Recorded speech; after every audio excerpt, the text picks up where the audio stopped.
Bismillahirrahmanirrahim. Alhamdulillahirabbil alamin.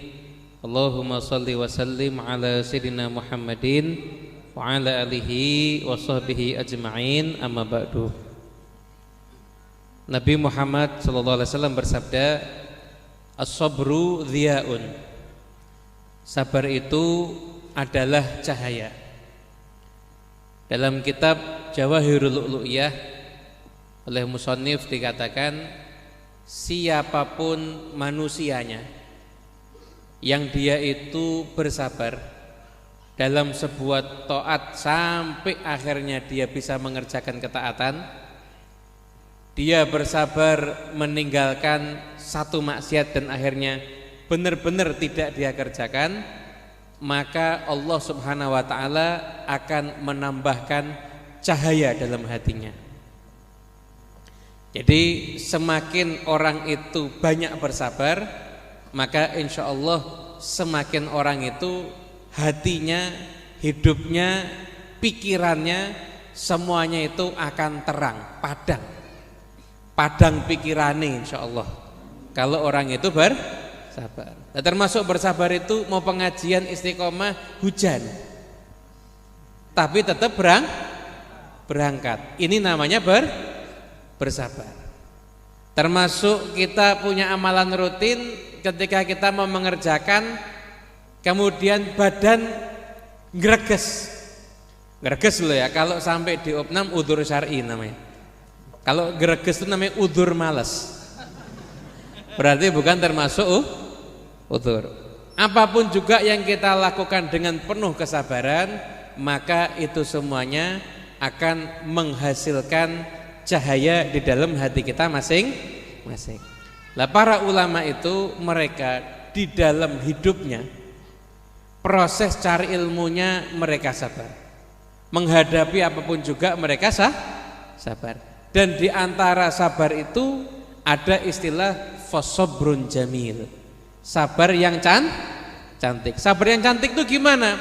Sabar yang cantik itu adalah di dalam sabarnya dia tidak mengeluh kecuali hanya kepada Allah Subhanahu wa taala.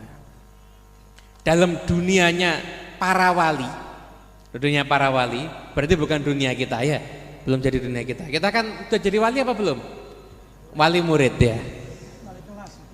Dikatakan idharu syikayah ilal khalqi yunzilut darajat. Menunjukkan keluhan kepada makhluk itu bisa menurunkan derajat. Itu dalam dunia mereka. Di mereka orang-orang yang sudah punya derajat, itu kalau sampai menunjukkan keluhan kepada makhluk itu bisa menurunkan derajat. Lah kalau orang yang belum punya derajat, ya belajar biar punya derajat. Pernah suatu ketika Habib Abdullah bin Alawil Haddad, beliau itu jalan bersama murid beliau yang tercinta Habib Ahmad bin Zain al-Habsyi. Ini keduanya ini sama-sama aulia. Dan ini sama-sama aulia. Bahkan ilmu syariatnya kalau kata para ulama sebenarnya beliau berdua ini sudah sekelas mujtahid mutlak. Mau punya madhab bisa. Tapi nggak mau karena kakek-kakeknya, datuk-datuknya ngikut madhab Syafi'i, yang mereka ngikuti madhabnya Imam Syafi'i. Itu pernah ketika itu Habib Ahmad bin Zain al-Habsyi di perjalanan karena itu musafir, di tengah jalan disengat kalajengking. Sengatan kalajengkingnya padang pasir tidak sama kayak tawonnya yang ada di Semanggi, beda. Itu kalau sudah nyengat itu sakitnya luar biasa. Begitu sengat kalajengking refleks. Tahu kita kalau disengat kalajengking kira-kira gimana? Aduh teriak ya.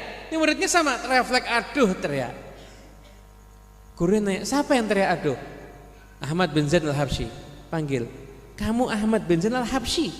Seorang Ahmad bin Zain al-Habsyi tersengat kalajengking semua orang tahu. Kaget gurunya. Nih coba pegang nih. Ini pelajaran buat kamu. Dipegang tangannya, taruh di bagian antara dada dan perutnya Habib Abdullah al-Haddad. Dipegang itu ternyata panasnya luar biasa. Oh, kata muridnya, Habib, ini kamu sakit ini badan ini kondisi enggak normal. Kata beliau, sakit ini sudah saya derita puluhan tahun, istri saya enggak tahu. Istri saya enggak tahu dan tidak ada yang saya kasih tahu. Karena memang mengeluhnya, ngaduhnya hanya kepada Allah Subhanahu wa ta'ala. Lah, itulah jauhnya antara kita dengan mereka. Kalau kita sakit gigi masuk di Facebook, status WhatsApp, story Instagram. Jadi kita mau mengabarkan kondisi kita sakit gigi kepada seluruh penjuru dunia ini. Yang dimana-mana semuanya biar tahu kalau kita sedang sakit gigi. Padahal itu sakit giginya hanya karena lupa, tidak pernah sikatan. Berarti kalau kita ngeluh sakit gigi seakan-akan kita laporan kalau kita tidak pernah sikatan.